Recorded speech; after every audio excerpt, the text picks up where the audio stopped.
Welcome to Chew the Chat Podcast.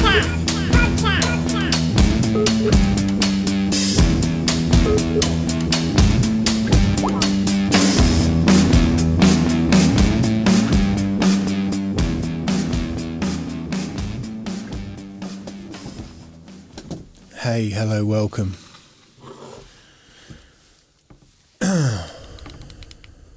Hey, how you doing? How are we?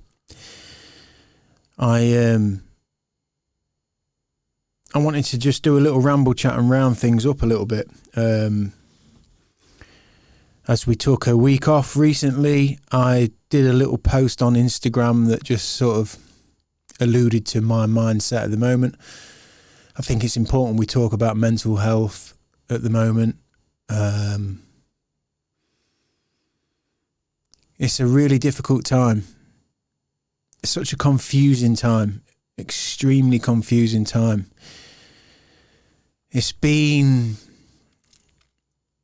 a strange one because this podcast, Chew the Chat Podcast, is kind of a pandemic podcast because we only started at the very end of January last year, 2020.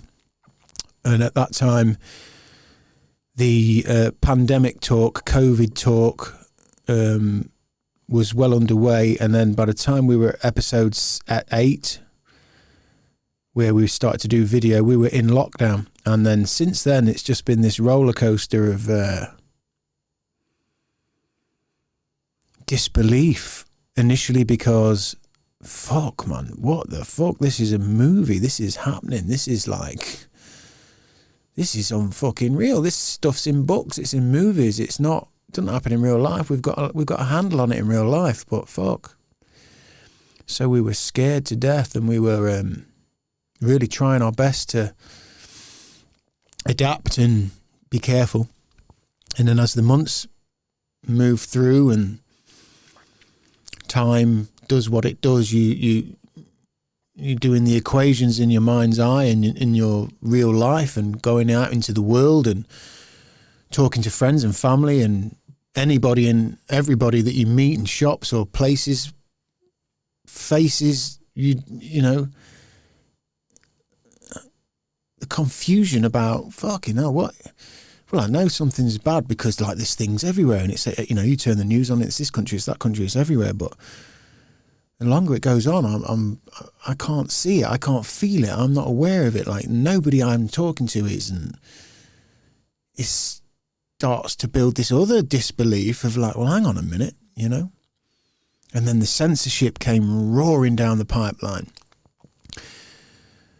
with all this anti-vax talk. You know, if you question anything in life, it normally means you're applying critical thinking. You know, before I do this bungee jump, let's just find out who this company are and what their history is and their safety records. And, you know, with a vaccine, which is essentially an injection of chemicals that are foreign to the body, that can be extremely dangerous and has adverse effects for a lot of people. And all that aside, you know, some people just want to be healthy and natural and work hard at doing that. So the idea that you've got to do this thing, or it's the only way you can be healthy, alongside this kind of time that's opening up where we're thinking, hang on a minute, this thing isn't what it was initially. I'd believed it was, at least. You know, and then all this censorship comes along because if you question what somebody else is telling you to do with your body, then apparently you're a conspiracy theorist and you're a nut job and you're an anti-vaxxer. And that's, I guess, the front page of this censorship thing, you know. It's the easy pickings, it's the low-hanging fruit because it's obviously the topic on everybody's mind, and most people are just operating from the mainframe narrative, the mainframe arc of information, which is just being pumped into people's minds at every second, subliminally, consciously, subconsciously. I just did an intro for the last podcast that went out last week for Jane Martin's episode number 55. in which I chat away in the intro a little bit like this for people who just listen to the audio, and for people who do just listen to the audio, they get intros and outros from me setting up the podcast and sort of giving a bit of an insight as to what's been going on, all things Chew the Chat with me, and that's why I do these Ramble chats, because it ends up being, for the people who just watch in YouTube, watch the videos, kind of a roundup of all things Chew the Chat and me and my thoughts and where I'm at in video form, whereas the guys are getting an intro on the audio every week. Anyway, so I'm rounding it up and kind of just again coming to my mental health, and having had a week off recently and kind of really contemplating if I'm going to bother carrying on doing this, because I just feel like I'm adding to the din. This noise, this thing I'm talking of, everybody's kind of trapped in the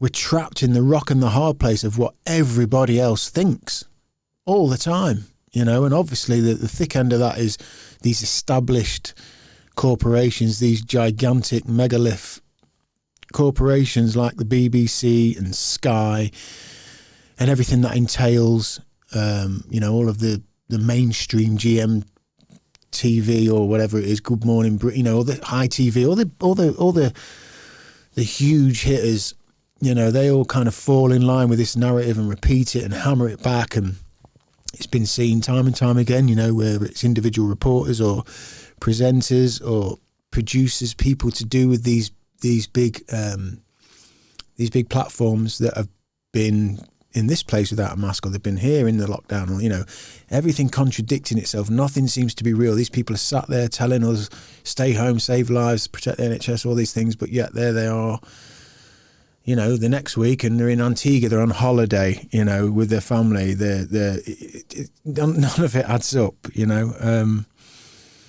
So I was kind of playing with the idea in my own head, coming to terms with it closing in on me. I'm pretty good at keeping my world ticking over. I trust my instincts.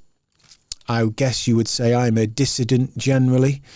The idea that somebody else is always going to tell me what's best is not necessarily the case for me. If I seek out advice, or if I seek out the knowledge of somebody else, yeah, absolutely. But when it's being sort of mainlined down the frontal cortex by agenda-driven,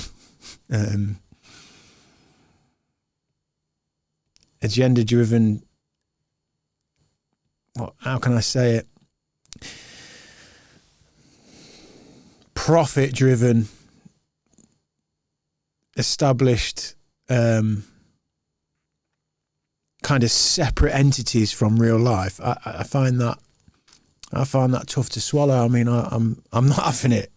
That's the bottom line. I'm not having it. We aren't individual anymore. We're not thinking for ourselves. We're just being herded. And this was what I was battling with. Am I adding to that by doing this podcast, by sharing my opinion, by bringing in guests and having these conversations? Are we just adding to the fucking noise? Am I just out to get my own little bit of affirmation and my own little bit of meaning? I'm here, I'm an earthling, I'm here, I'm doing something meaningful, here I am. Like, subscribe, all the fucking shit that I'm always at odds with. The bottom line is, here I am doing it, and I went through a couple of 3 weeks of just real introspection of like, what am I doing? Why am I doing podcasting? What, you know, am I just after a fucking pat on the back? You know, is it my ego running away with me? Is it truthful that I want to have conversations and share? Am I being truthful to myself that I've had so much impact from podcasts, from listening to people without profile, without agenda, without fucking private interests, whatever it is, that have impacted me massively and helped me make decisions and create a perspective in my life that's changed my life in abundantly in ways of health of all shapes and sizes, physical health, mental health, my judgments, my preconceived ideas of the world, everything grown, adjusted in line with these conversations, these simple conversations with people that weren't on the BBC, they weren't on Sky, they weren't in some crazy battle to make sure they coin the advertising of a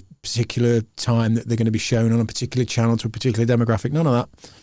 Just people doing this with a little microphone, a little laptop somewhere. And that is why I do this. So yeah, I guess I wanted to just talk about that little bit of a struggle, because I am somebody who's I'm pretty confident in my choices, pretty confident in who and what I am, right, wrong, ugly, and all of it. You know, I've fucked up massively in my life so many times.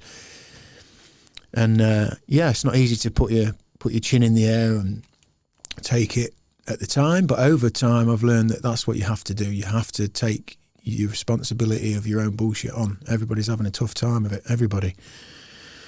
And if you accept it and own it, you know, you move on, and you generally will learn from it. Not to say you'll never do it again, but you might not do it 10 times, you might do it once. Just grow, man. Just be fallible and accepting of that.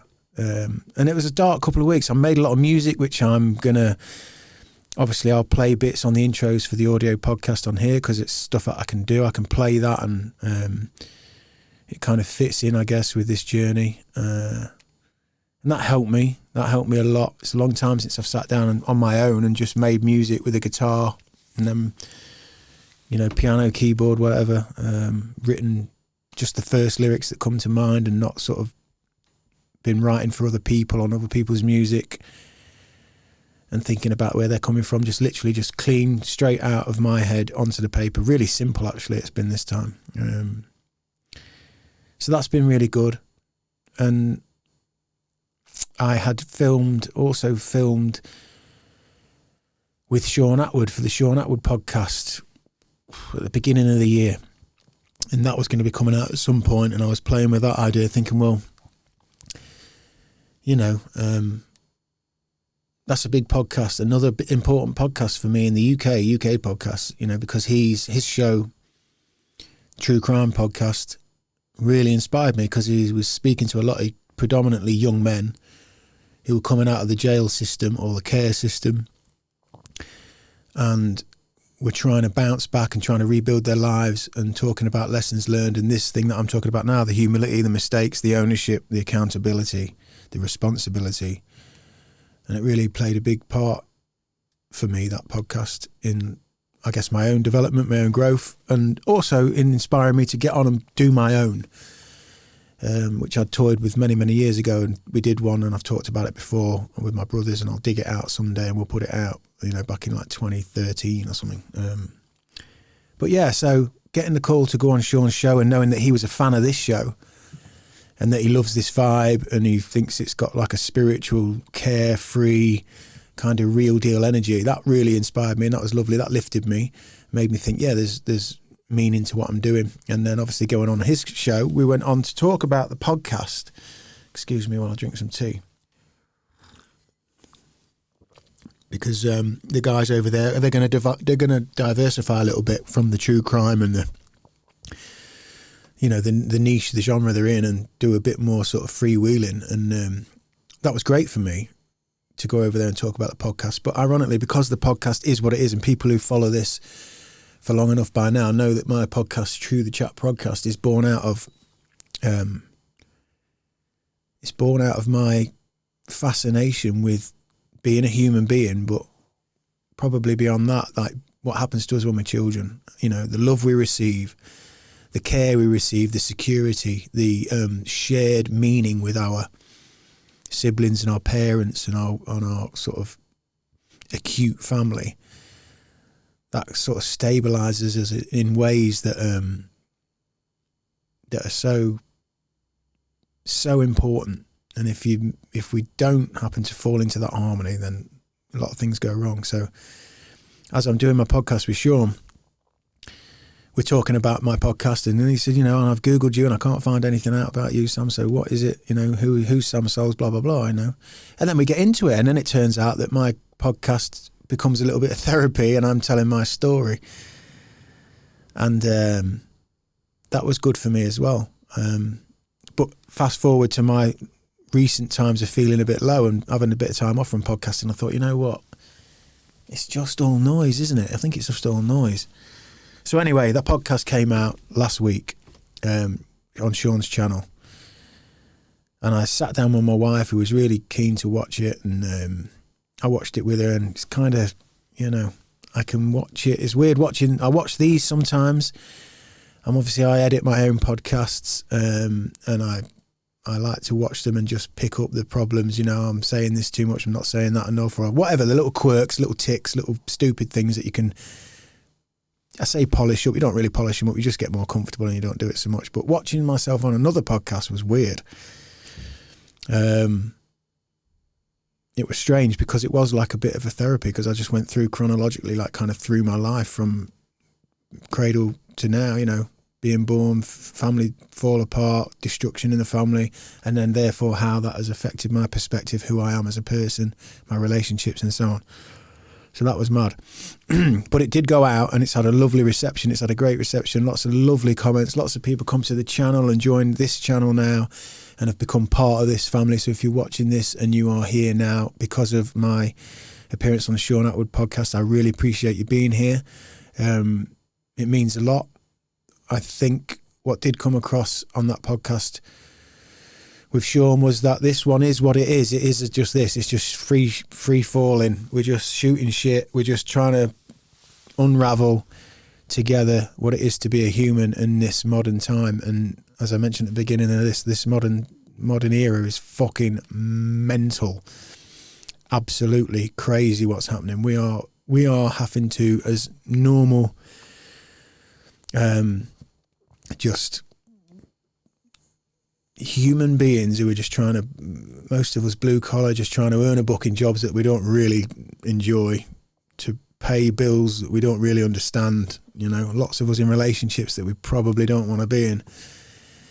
On top of that, we've just had this madness, this noise, and this what to think, who to think, the polarization, the divide that has been created by government policy.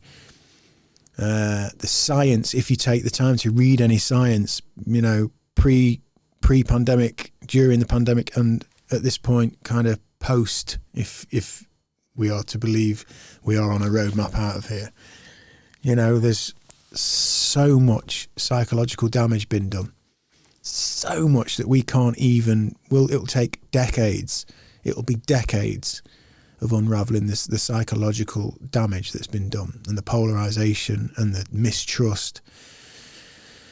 And compared to, flu cases that killed elderly people, I mean, it's unfathomable. And the government, for me, the pernicious way that the government have instilled such fear and hate in the people is, that'll be unravelled in one day in the future. It'll be unravelled and it'll be shown for what it is. Because we are on track now for biological health apartheid, and we are going to be split, and it's not going to be cool. It's going to be messy. I hope it leads to something better, but I don't want to digress too far. The bottom line is we're all having to deal with this shit, and we think we're all right. We go about our business, and my whole point is that I am a dissident. I make my own decisions about what I'm responsible for, and if I'm going to go out during a lockdown because I'm taking my family camping, or I'm going here, I'm going there, or a friend wants to come and see me because their mental health is down, that's what we're doing. We will make the decision if we think we're ill, or if we think you're ill, or if we think there's a risk. Not the guy on the telly with a vested interest who works for a company, who went through a revolving door, who opened up a gateway so his money could be funneled through there and they could create this industry and this market by this fear. No. We'll make our decisions. We are good, upstanding people. All of us, you, me, all of us. We know when there is danger. We know when we are pushing our boundaries. We know. So I think dealing with that, everyone trying to follow their heart, which is really difficult, their instincts, because their head is being told by their fucking incessant just neurological programming is just unbelievable, and then, like I say, put into that the divide. Your mum thinks this, your dad thinks that, your brother thinks this, everyone's at odds, everyone's in the trenches just fighting about this madness. So it's been tough, man, but I've arrived at the for now at least, the idea that I'm just, I'm going to keep on keeping on. This is good for me. This is my therapy. I've done music my whole life. I don't do that anymore. I do it on my own. But to come in here and sit with other people and just let the conversation flow and let it go and find out things about ourselves, about each other, about the wider world, it's amazing. Talking is amazing. And to talk openly and honestly, which leads me on to, you know, our channel's taken, I can't prove it, but it's pretty clear if you read all of the guidelines and where we're at, and you watch other YouTubers, you know, we say all of the words that are in the algorithm that's not it's not the algorithm for getting yourself promoted on YouTube. You know, the words that we're using: COVID, pandemic, vaccines, vaccine damage, you know, censorship, corporate censorship, Bill Gates, blah, blah, blah, you know, not because we're sat here with tinfoil hats on and we want to burn the world down because we're all sort of, you know, sanctimonious new breed, not at all, or fucking woke lefties, none of that. I'm a fucking builder who works hard, who happens to, you know, like to write things down in the fucking way of a song or whatever. A sensitive builder, you might say. And we're all just trying to work it out. No one's saying we're right or we're wrong. At the end of the day, collective consciousness will work it out in the end. But yeah, YouTube squashes us. We don't get any of the, you know, I'm sure if I was sat on here raging on about, you know, how the government are fantastic and everything's just going great and everybody should go and do this, you know, because that's the irony of the anti-vaxxer row, is like, you're being told to have a vaccine. Not only are you being told to have a vaccine, you're being discriminated against if you even ask a question. Well, hang on a minute. Let's have a look at the efficacy. Let's have a look at these companies. Let's have a look at the financial obligations. Let's have a look at what's involved here. You are discriminated against to the level, if you want to get all woke about it, where it's becoming a hate situation because you have had the foresight to just actually do some research and actually look into it, as opposed to just taking taglines from the government.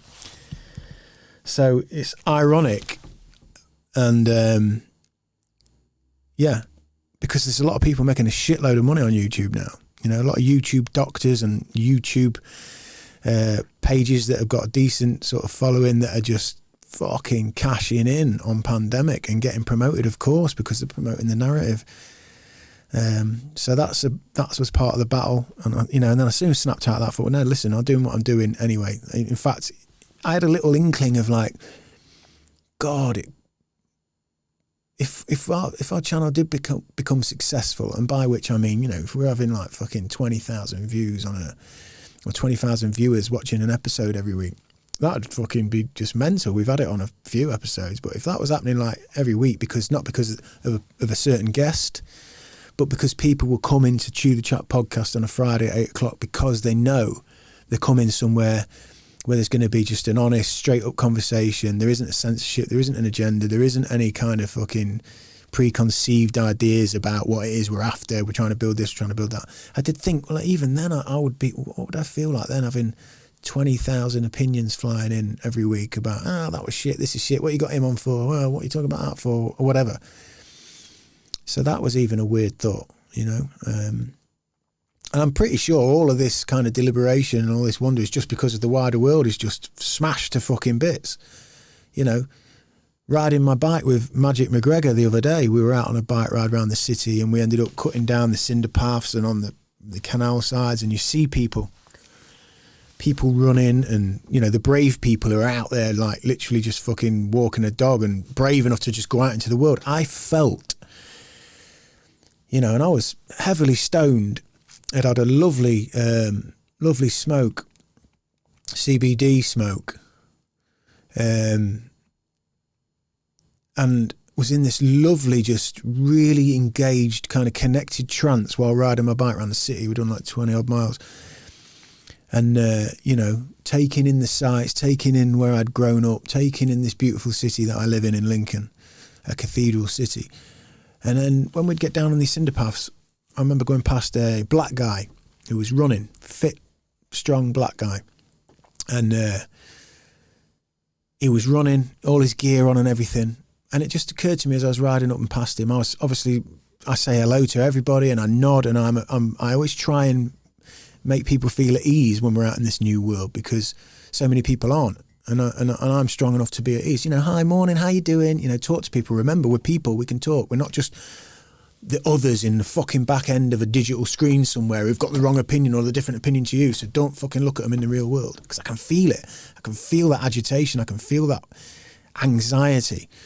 This black guy runs past, and he kind of looked at me, and when your eyes kind of lock and then go for the nod, and then he just sort of locked on and went straight forward again, and I just felt a nervousness from him.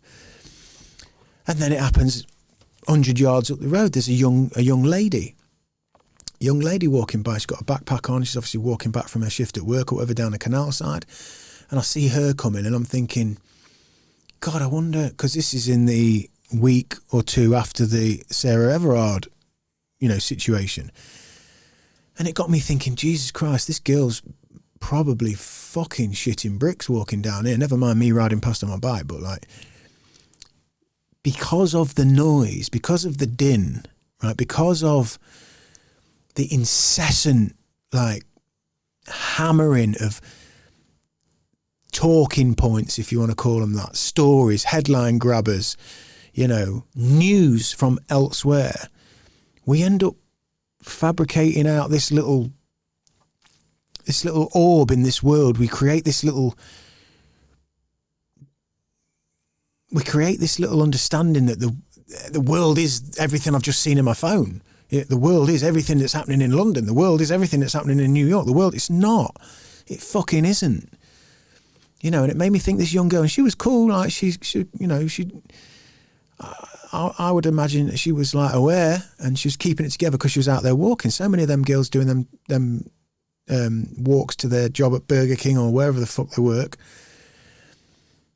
probably getting lifts and stuff now because of this story, this idea that keeps getting pumped in. Right? This is a difficult thing to talk about, but it's a fact, right? Sometimes horrible things happen. Sometimes car crashes happen. Sometimes plane crashes happen. Sometimes lunatics kill people. Sometimes people go missing. It happens. There's 8 billion odd people on the planet. It does happen. It happens less now than it ever has. But because we talk about it more, because we make it the headline, because we force it upon our fucking frontal cortex to deal with all the time, we suspect it to be everywhere. And because everything is everywhere, because it's in our fucking phones, you've got everything in your fucking pocket. The whole fucking world is shouting at you from your pocket all the time. You can almost hear it coming in your pocket. Fuck me, I need to check. What's happened? Oh, fucking, That's what's crippling us. That's what's imprisoning us in our own fucking little fabricated versions of the world that we're moving in. And as I was riding down that bank, I could just feel the anxiety, the separation of us all. And the young women in particular, I just had that thought. I thought, you know what? How can they walk past a couple of guys on a canal bank at dusk and not be fucking paranoid at this point in the world? Because that's what they're told to be. That's what they're reminded to be. Of course, what happened with Sarah Everard, and fucking hell, probably about another how many thousand women since that day that we don't hear of, that we don't make a meal out of, that we're not bothered about, that we're not reporting on. We can't be paralysed by what the news sayers determine that we make our judgments upon. It's such a difficult position we're in at this moment, because we've all got this fucking thing in our pocket. We're all addicted to it, those of us who have got it in our pocket. And it's a fucking nasty little drug, man. It's a nasty little drug in the when you zoom out for long enough with enough presence to actually fucking look at it and actually be honest with yourself about what's going on with you and your phone. It's fucking mental. And then even then, just not your individual relationship with it, but collectively, what would it be like if instead of a pandemic and everyone was locked down, imagine if the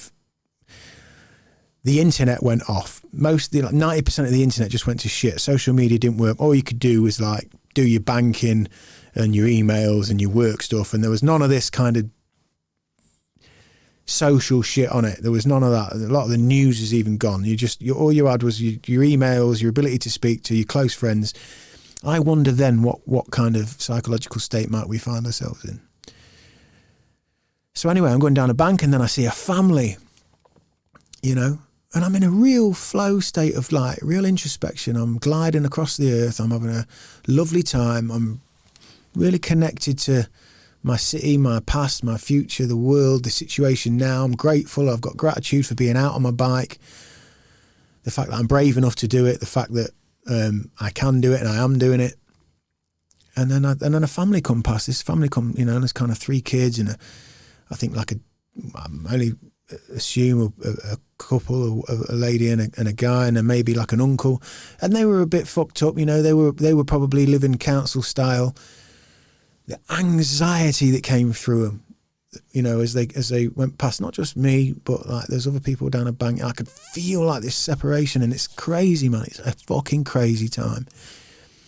People are starting to not see people as people. We're starting to, this polarization that's happening, whether it's, black, white, fucking lesbian, gay, trans, straight, privileged, white, fucking, I don't even know what all the nouns and pronouns, female, male, all of this polarization that's happening online is now subconsciously being carried out into the world, and we're fucking paranoid of everybody else.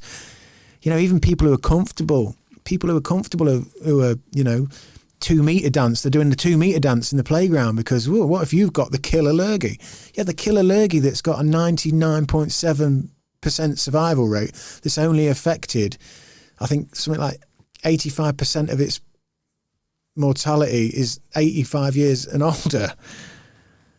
And we're all literally falling apart at the seams as a community, as a human exchange, based on the noise coming out of this fucking phone, out of the telly, out of media, out of big business and the momentum of where we are, because profit is the God of all God. So that was an interesting bike ride. That was it was an interesting bike ride. Sad because of those moments. Sad because when you look at people and you smile at people with a good energy, with a good aura, with an honest aura, and they're still frozen and they're still paralyzed, that's upsetting, because they're bringing up children, and those children are going to be nourished in that way. The same way in schools now, schools are they are mini camps. They're just little mini concentration camps. Concentration on the virus, concentration on not touching each other, concentrate on not being connected to your peers, concentrate on all the things that are fucking so detrimental to young children, isolated, separated. It's tough, man. It's tough. It's getting grim, innit? I'm talking too much of the grim psychology of it all. But I'm listening to Carl Jung's Memories, Dreams and Reflections at the moment. And I'm only sort of not even halfway through the book, and him coming to terms with his learning it with his psychotherapy and how long it takes to understand individual mental health and the circumstances that precede it and cultivate it and manifest it, and I'm looking around at the moment and just thinking, fucking hell, what are we doing? We're going to be generations going. The thing about this is, the sad thing is like, if we really were under a global threat, health threat of all of us, everybody knowing somebody who's died, loved ones, family members, everybody knows somebody who's just been fucking struck down and died an ugly death from this, even then the mental health impact would be horrific. The fact that it's not happening and we're being lied to that it is fucking, that rips things apart on levels we can't even fucking get our heads around, So yeah, we will move on from that. But I'm back. We're doing Ramble Chat as we speak. Talking of cycling, I've had a few messages. We share bits on the Instagram. So again, for people who are new to the channel, obviously like and subscribe on here below this video. Hit the fucking subscribe and all that. But only if you really, you're gonna come and be here and be part of it, you know. And that's not from my ends. I mean, for you, don't have fucking shitloads of pages that you've subscribed to that you're not arsed with, because it's just more shit you've got in your head and in your fucking shit you've got. Like, let's be a bit more distinguished about how we do it. You know, like, I think we're going to end up where there's just people's websites. We won't be on these big YouTubes or Facebooks or Instagrams. We're scrolling through all sorts of shit to get to the handful of things you really do bother with. I think we'll just go straight to Chew the Chat, or we'll go straight to UK Column, or we'll go straight to Jane Martin or whatever it is. But if you are here and you're taking value from it and you want to be part of the community, drop us a question. Let us know who you are. And as I was saying, Strava, I'm on Strava, so you can follow me and Aidan on Strava. If you're out there trying to keep fit, if you're trying to keep your mental health at bay, if you're trying to cope it during this time, Strava is a great app. You know, I could go off on a tangent and say fucking giving up all your details and your fucking GPS and all that. That's long gone, you know.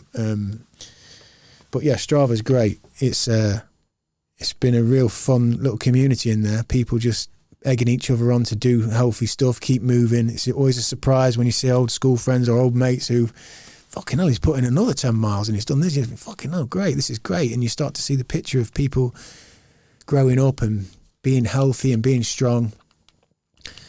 And during this time, that is a big one. So you can find Sam Souls on Strava and give us a follow, say hello, and we will follow you back. And Aidan is Howard T, I think he's on there. You can find him on there as well. Yeah, that's that. The website, as I mentioned, I allude to, you know, get over to chewthechat.com, subscribe there. We're working in the background on making that website something that's going to be... it's going to have the facility to bring this directly to you. So when the curtain does come down on YouTube and they do tighten the screw on everything that is just upsetting somebody fucking somewhere, we'll be able to get that to you directly from there. So hit that subscribe on there, drop in. There's not a lot happening there. I do a blog every month or so. That's really it. You can catch the podcast on there. It's all there. But eventually in the future, we want a database of you guys. And then when we start hosting the podcast ourselves, you can just come there, get everything uncensored. Not that we're censored now, but there will come a point when we have to jump ship or we'll be ejected from the ship. And I think it's going to happen across the board. Everyone's going to be doing that. Anybody who's got their own little platform, it will literally be your own little platform. It won't be a platform hosted on a bigger one. It's all going to change when the apartheid kicks in. Stuff coming up. We've got Steve from Adrenochrome. I'm just going to check if there's an Adrenochrome cup on here. There normally is, but there isn't. So Adrenochrome, which is another wonderful topic for conversation at the moment, because most people have just got like a modern understanding in the last couple of years that Adrenochrome is just like a elite blood-sucking weekend game.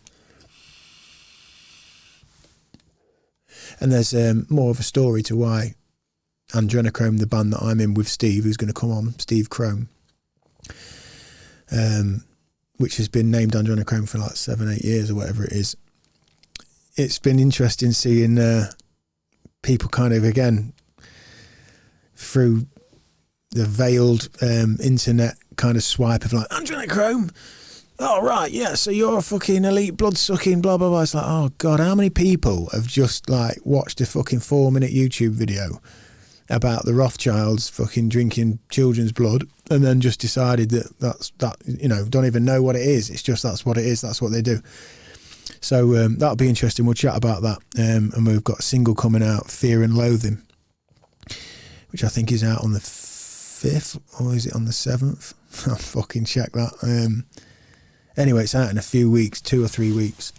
It's someone someone reviewed it when we recorded it. We got it mixed by George Schilling, he's mixed anyone and everyone. Fleetwood Mac, I think he engineered and mixed. Did he mix or engineered? Some might say for Oasis' first number one. He's mixed it for us. And someone said in review at the time when they heard it, it was like Nick Cave on ease. So I thought that was pretty cool. I'll get that on a press release. So that tune's coming out. Steve's coming in. We're going to chat about adrenochrome, what the origin of adrenochrome was, what the music is, and what the future might be. That's coming up. And then a whole host of other stuff that's going to be really interesting. We've got some wonderfully inspiring people who are working with taking young people out during this difficult time, keeping mental health up, putting back into the community. So that's cool. Yeah, and again, just thanks to everybody who might have come over from Sean's or wherever else, who's joining us and putting the trust into the chat as a little place to come and just unplug and just be, have a chat, meet these new people, be part of a conversation, strike up a smoke, strike up a drink, and just sit back and know you're taking part in a conversation that it's not designed to extract from you. It's not designed to, cash in on whatever the fucking demographic or the time slot or any of that shit. It's just human beings unraveling what it is, which is we're all scared to fucking death behind our eyes and in our own skin. So I've rambled enough. I'd like to say thank you to the sponsors who on the audio podcast, the audio version of this podcast, Go Deep Flotation, Kieran Rattigan, recent episode he did, check it out, awesome, talked a lot about psychedelics. He's got Go Deep Flotation therapy. I cannot wait to get back floating, cannot wait. That's coming up in a couple of weeks, so thanks to Kieran, thanks to Matt Frost with lincolncryolab.co.uk. I need to get back and do a cryo. My wife's been hammering the lake. We've got a lake near us. She's been doing a lot of cold therapy. I've been doing a little bit, always on the cold showers, but looking forward to getting in the cryo and just getting blasted and having that mad feeling and that cool deep sleep. So thanks to Matt and thanks to Kieran, Go Deep, and godeepflotation.com and lincolncryolab.co.uk for the continued support.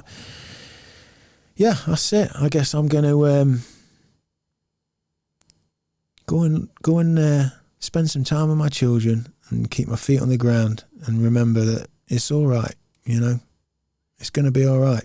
We've got one another. Trust ourselves. Believe that you're right. Believe you're right. Peace.